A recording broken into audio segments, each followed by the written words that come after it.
Virgon Putra Tambunan masih terus menjadi perhatian publik.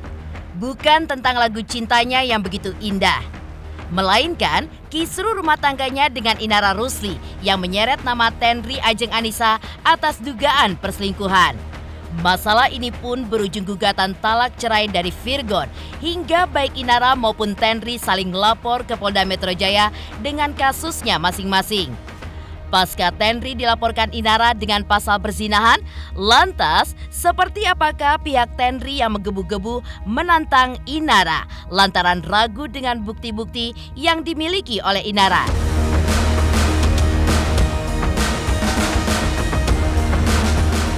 Resmi dilaporkan Inara Rusli atas pasal perzinahan.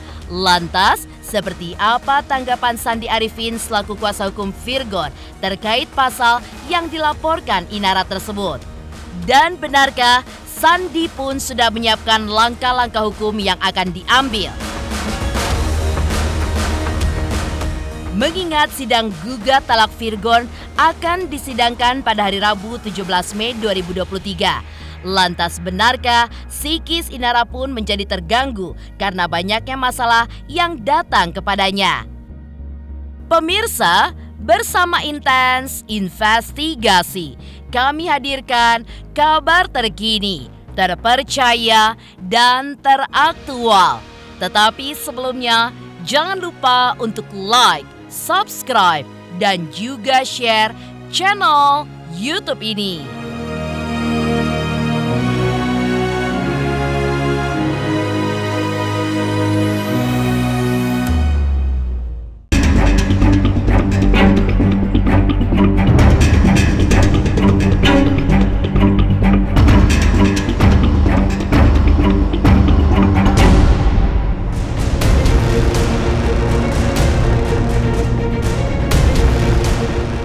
Bak bola salju, perseteruan antara Inara Rusli, Virgon, dan Tenri Ajeng Anissa terus membesar. Hingga kuasa hukum ketiganya pun tidak tinggal diam dan saling perang statement. Bahkan, tak hanya perang statement, seraya menjadi sosok yang tersudutkan lantaran dicap sebagai pelapor. Tenri pun mendahului untuk menyambangi Polda Metro Jaya melaporkan Inara Rusli dan Virgon pada 2 Mei 2023 lalu atas kasus pencemaran nama baik dan fitnah di media sosial. Bak gayung bersambut usai pihak Tenri memberikan respon tegas. Inara pun seolah tidak ingin tinggal diam. Dan pada 6 Mei 2023 lalu, Inara pun telah resmi melaporkan Tenri dan Virgon ke Polda Metro Jaya atas dugaan perzinahan. Dan pasca Tenri dilaporkan Inara dengan pasal perzinahan, kuasa hukum Tenri yaitu Milana Lubis dengan menggebu-gebu menantang Inara Rusli untuk dapat membuktikan laporannya tersebut.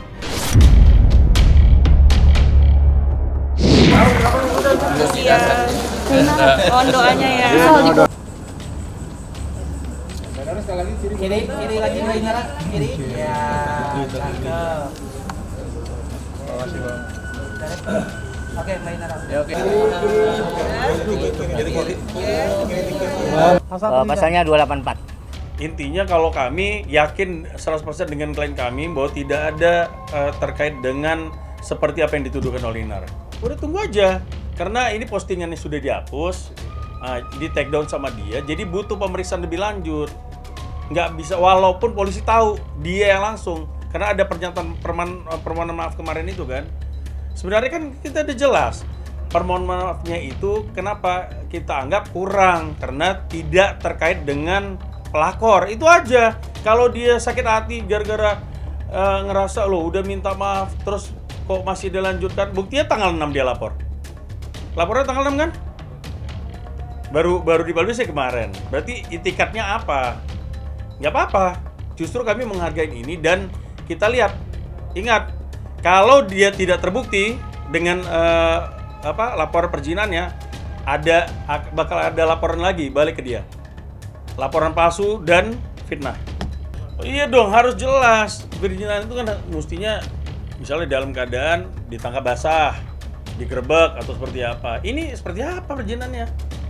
Masa cuma hanya pengakuan dari Virgon hanya sepihak? Sementara klien kami nggak pernah mengakuin itu dalam surat itu. Tidak hanya itu, kuasa hukum Tenri pun juga secara tegas meragukan mengenai bukti-bukti yang dimiliki Inara perihal perselingkuhan kliennya dengan suami Inara tersebut.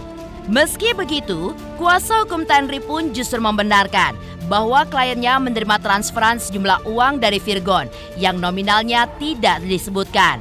Lantas, seperti apakah pihak Tenri menjelaskan mengapa Tenri menerima uang transferan dari Virgon? Ya silakan, kenapa nggak dipublish dari awal? Kenapa dia nggak tunjukin dari awal? Kalau memang itu ada kaitan sama klien kami, ternyata yang dipublish dari kemarin dari awal-awal kan nggak ada kaitan sama klien kami. Yang mana yang klien kami? Nggak ada. Tapi terkait transferan dari si Virgon sendiri memang benar adanya pernah terkirim? Untuk itu mungkin alasannya bisa disomasi atau mediasi kali ya. Nantilah Kita itu nggak- bahan dari kita nggak bisa ada ini. kasih tahu untuk apanya ya. Kan dari pihak lawyernya sendiri udah bilang nggak 200. Coba infonya dulu awal pada postingan 200 juta loh. Balikin duit kan kacau kan? Inara tuh kacau kan? 200 juta katanya. Sekarang lawyernya kemarin jawab berapa? 80 juta. Oh nggak 200 juta, 80 juta. Nah sekarang gimana? Udahlah masyarakat aja lah nilai lah. Oh lebih. Kalau 20 juta lebih. Oke? Dan itu lama. Jangka waktu bukan sekali transfer, enggak banyak, kecil-kecil kok. Ada bukti-bukti pengiriman uang, begitu. Nah, kalau Virgon itu mengirimkan beberapa sejumlah uang kepada si wanita lain itulah, kan begitu. Nah, biasanya kan kalau kita mengirimkan uang dalam bentuk m-banking ada catatan-catatan yang bisa kita buat. Catatan ini gitu. Nah, ini kita mendeteksinya agak berbeda nih. Virgon mengirimkan sejumlah uang dengan catatan-catatan. Salah satu catatannya servis, bengkel, kampas rem. Kita kaget lah, gimana ceritanya nih? Kok bisa ada kampas rem? Ya, bengkel, jasa servis, terus apa lagi? Banyak itu yang aneh-aneh. Oli. Kan gitu kan? Lah, kaget kita nih. Itu dalam catatan pengiriman seperti itu.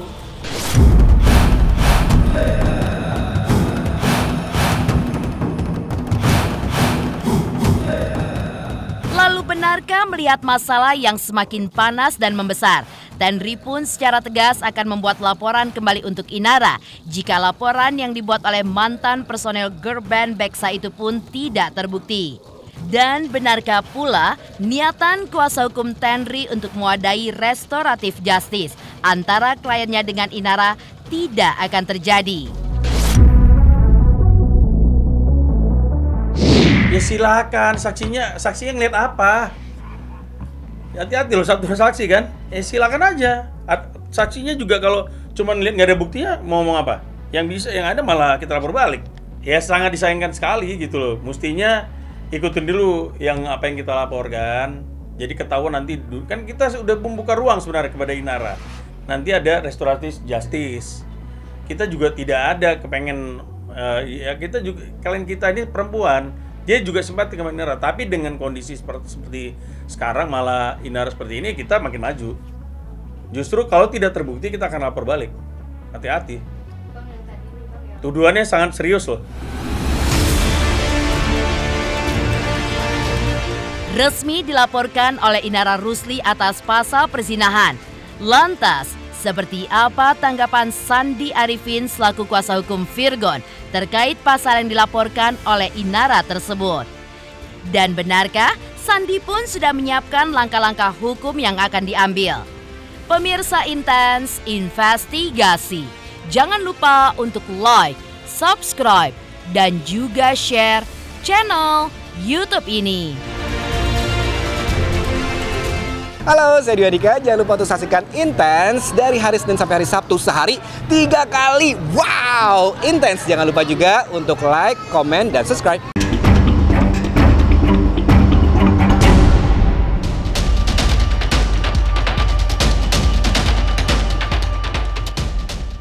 Untuk kedua kalinya, kuasa hukum Virgon Sandi Arifin kemarin terlihat menyambangi Polda Metro Jaya untuk mengecek kebenaran laporan Inara dengan pasal perzinahan.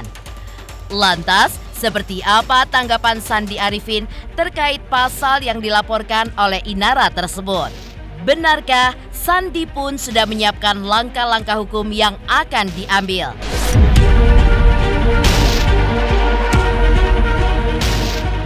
Ya tapi kalau udah kayak gini saya nggak tahu nih nanti ke depannya, kalau udah ada banyak laporan, ada 1 laporan, ada 2 laporan, kita juga akan menempuh jalur hukum, kita juga akan mencari konstruksi hukum untuk mengamankan klien kami, dan juga kalau misalnya klien kami merasa dirugikan ya kita juga tidak akan mungkin juga membuat laporan atau mengajukan gugatan yang lain.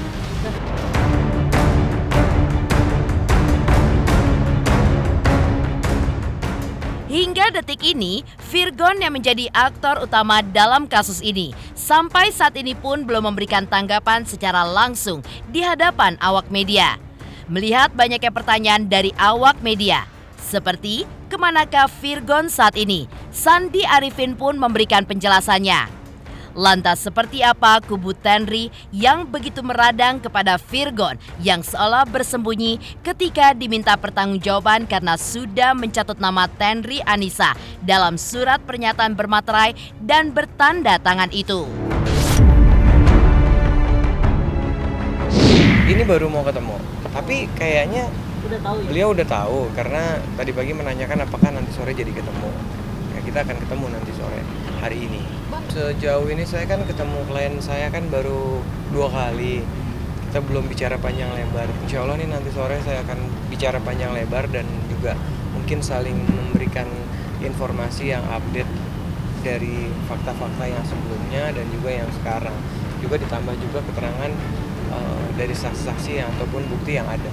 Kalau dia tidak, ini masalahnya hanya gara-gara pernyataan dari Virgon sendiri, pengakuan dari Virgon. Kita nggak tahu kondisi pada waktu Virgon bikin surat itu seperti apa ya. Tanya ke Virgon, kenapa bisa mencatut nama klien kami? Ini kan lebih kepada Virgon sebenarnya. Klien kami yang dibawa. Tanya sama Virgon, ada nggak perbuatan itu? Meski ia dinilai menghilang di telan bumi dan menghindar dari permasalahan, benarkah Virgon pun justru akan kooperatif jika nantinya ia dipanggil oleh pihak kepolisian untuk menjalani pemeriksaan atas laporan yang dibuat oleh Tenri Anissa dan Inara Rusli?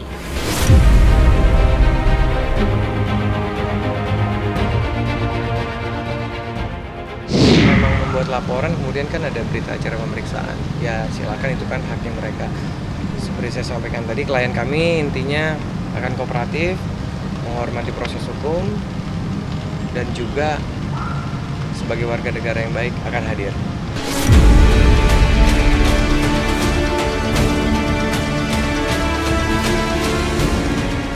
Mengingat sidang gugat talak yang diajukan Virgon akan mulai disidangkan pada minggu depan, tepatnya di hari Rabu 17 Mei 2023, lantas benarkah psikis Inara pun justru terganggu dengan banyaknya masalah yang datang kepadanya? Pemirsa Intens Investigasi, jangan lupa untuk like, subscribe, dan juga share channel YouTube ini. Halo pemirsa Intens, apa kabar? Gue Jeffrey Nicole. Jangan lupa saksikan Intens Investigasi 3 kali sehari. Dan jangan lupa buat like, comment, dan subscribe.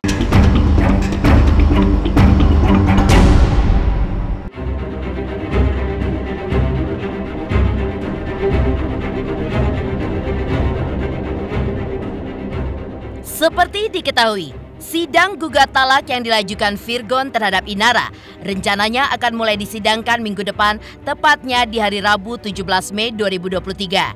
Mengetahui hal tersebut, Inara yang dijumpai oleh tim Intens Investigasi 2 hari lalu mengakui bahwa masalah yang datang kepadanya membuat psikisnya terganggu. Ya, bak jatuh tertimpa tangga. Mungkin inilah perumpamaan yang tepat untuk menggambarkan sosok Inara Rusli saat ini. Bagaimana tidak, pasca membongkar dugaan perselingkuhan sang suami, satu persatu persoalan baru justru menyasar ibu 3 anak tersebut. Mulai dari gugatan cerai yang dilayangkan sang suami, somasi dari kubu Tenri, hingga yang terbaru terancam dilaporkan balik ke polisi oleh kubu Tenri dan Virgon. Atas hal itulah yang mengakibatkan psikisnya terganggu hingga ia pun mendatangi seorang psikiater. Jadi rencananya hari ini sore saya akan bertemu klien saya dan juga ketemu dengan manajemen. Langkah-langkah hukumnya seperti apa, saya nggak mau nyampein dulu di sini. Yang pasti untuk sementara kita fokus dalam proses perceraiannya yang minggu depan sudah disidangkan. Kami sudah mendapatkan informasi dari Mas Kris tadi minggu depan tuh udah mulai sidang. Mungkin hari Rabu minggu depan kalau nggak salah ya.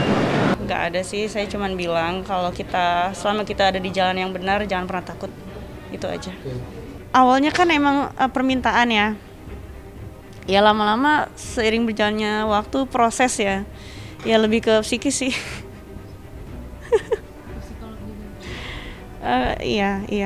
Iya sempat ke psikiater juga.